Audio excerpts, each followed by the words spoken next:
Okay, so chapter 14 of Book of Revelation. Just remember, when we're dealing with Revelation chapter 12 through 17, they're not exactly chronological. They kind of jump back and forth, I think, in time. They'll go to the end of the tribulation, middle. So they're a little bit tricky because it's not exactly chronological. So verse 1, "Then I looked, and there before me was the Lamb, standing on Mount Zion," that's Jesus Christ, which we know he's going to return to that point, "and with him 144,000 who had his name and his Father's name written on their foreheads." So let's just stop there for a second. The 144,000 are those who were sealed that we saw in chapter 7. Okay, we know that Christ is going to return, and here this is a future event, right, in the end of the book of Revelation. So it's saying here that the 144,000 are going to be there with Christ when he returns on earth. Now notice here that they're sealed. Again, the Antichrist tries to counterfeit everything that God does. And notice that where is the seal? They're sealed also. Right? They were sealed with the number 666. These people are sealed with God's number, most likely 777. "And I heard," verse 2, "and I heard a sound from heaven like the roar of rushing waters and like a loud peal of thunder. The sound I heard was like that of harpists playing their harps. And they sang a new song before the throne and before the four living creatures and the elders. No one could learn the song except the 144,000 who had been redeemed from the earth. These are those who did not defile themselves with women, for they kept themselves pure. They follow the Lamb wherever he goes. They were purchased from among men and offer as firstfruits to God and the Lamb. No lie was found in their mouths. They are blameless." Okay, so they're talking about the 144,000 here. Are they literally virgins? Are they literally, did they keep themselves away from women? Maybe. I don't know. Maybe. Or is it that they just led a pure life and they were pleasing to God? Probably. I don't have an answer on either one. It might mean that they haven't engaged in the sins committed by the world at this time. It's not that they're sinless, because nobody's sinless like for Christ. It's just that they're blameless. Okay, they followed Christ and they were obedient to what he had to do. Okay, verse 6. "Then I saw another angel flying in midair, and he had the eternal gospel to proclaim to those who live on the earth, to every nation, tribe, language, and people. He said in a loud voice, 'Fear God and give him glory, because the hour of his judgment has come.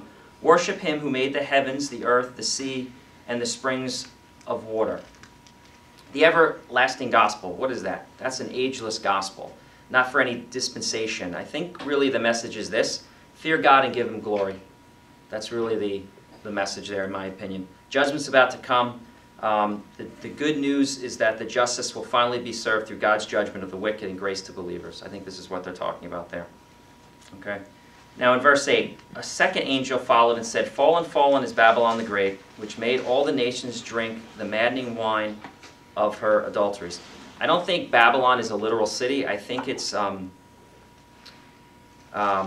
really the political, religious, worldwide governmental system that it's referring to. Again, this is future, and we're going to see this in chapter 16 and 17, a little bit more on the fall of that. So again, we're jumping to the future, okay? Verse 9, "A third angel followed them and said in a loud voice, 'If anyone worships the beast in his image and receives the mark on his forehead or on the hand, he too will drink the wine of God's fury, which has been poured out full strength into the cup of his wrath. He will be tormented with burning sulfur in the presence of the holy angels and of the Lamb, and the smoke of their torment rises forever and ever. There is no rest or day or night for those who worship the beast and his image, or for anyone who receives the mark on his name.'" Okay, there was a question asked, though. What if I want to, even though I don't believe, I want to receive the mark, just so I can feed my kids and myself, even though I don't believe? Well, here's the answer to that question. Okay? It's pretty clear. Anyone who receives the mark on the forehead will drink of the wine of God's fury. Okay? God's fury, God's anger. Okay? Now that's a sobering thought, God's anger. Really, we have only experienced God's love and God's grace in our lives. But just think about making God angry and having God's anger break out against you, and not just against you, but all of mankind. That is a sobering thought. God's anger. One that, one, I don't like to think about, and two, I hope I never have to experience. So for those who take the mark, who worship, who don't deny the Antichrist, they will be tormented forever and ever in burning sulfur. So for those who don't think that there's a hell, that there isn't punishment after this, it's pretty clear. Forever and ever is a pretty definitive statement. Okay? So verse 12 and 13. This calls for patient endurance on the part of the saints who obey God's commandments and remain faithful to Jesus. Patient endurance. They're talking about you're going to be suffering, you're going to be persecuted, you're going to be killed. Be patient and endure. Remember in chapters 2 and 3, what really God liked about those churches? They really commended those churches on their patience, their endurance. You suffer well. That's what Christ wants to see here. How well do you suffer in this time? Verse 13, then I heard a voice from heaven say, write it, blessed are the dead who die in the Lord from now on. For to me to live is Christ and to die is gain. Okay, it brings that verse that Paul stated in his epistles kind of into perspective here. Okay, this is a bad time. You probably don't want to be alive during this time. You probably want to die because what's here for you on earth at this time? Suffering and pain and not a good thing. So they're doing you a favor if they kill you. For me to live is Christ and to die is gain. So continuing. Yes, says the Spirit, they will rest from their labor, for their deeds will follow them. Verse 14. I looked, and there before me was a white cloud, and seated on the cloud was one like the Son of Man, with a crown of gold on his head and a sharp sickle in his hand. I believe this is an angel. I don't think it's not Christ. It's like the Son of Man, but I don't think it is the Son of Man. Then another angel came out of the temple and called in a loud voice to him who was sitting on the cloud, take your sickle and reap, because the time to reap has come for harvest on the earth for the harvest of the earth is ripe. So he who was seated on the cloud swung his sickle over the earth, and the earth was harvested. Okay, this is an interesting word here for ripe. Okay, it doesn't mean like what you think of. Ooh, ripe. Let me, get that juicy apple or whatever. Okay, it literally means rotting. It's past the point of being good. It's rotting. Okay. So this is not a harvest of the righteous. This is a harvest of the wicked. And I believe this speaks to the bowls of wrath that are about to come, the 7 bowls of wrath. Okay, so he's literally saying, I've been so patient here. This is God saying, I've been patient. I've been patient for so long.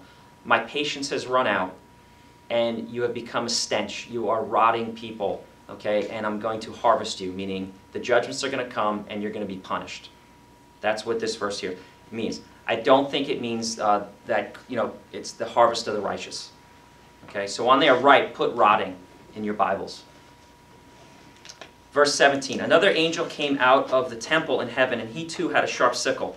Still another angel who had charge of the fire, came from the altar and called in a loud voice to him who had the sharp sickle, take your sharp sickle and gather the clusters of the grapes from earth's vine, because its grapes are ripe. Little different word here used for ripe. Okay, put in your Bibles, bursting with juice. Okay, it's very juicy, just like a grape. Okay, and it's just at that point where it's really ripe and it's just full of juice. Okay. The angel swung his sickle on the earth, gathered his grapes, and threw them into the great winepress of God's wrath.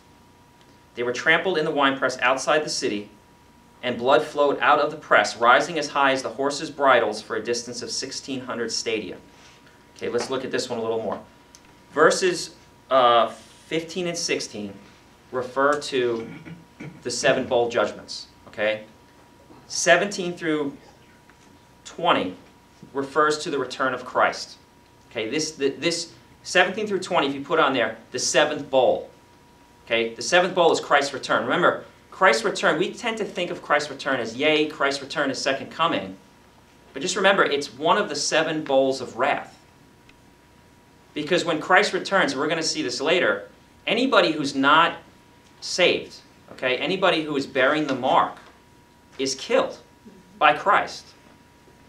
So, again, what we think of Christ's return, not so good for people who don't know Christ. It's a huge judgment on this earth.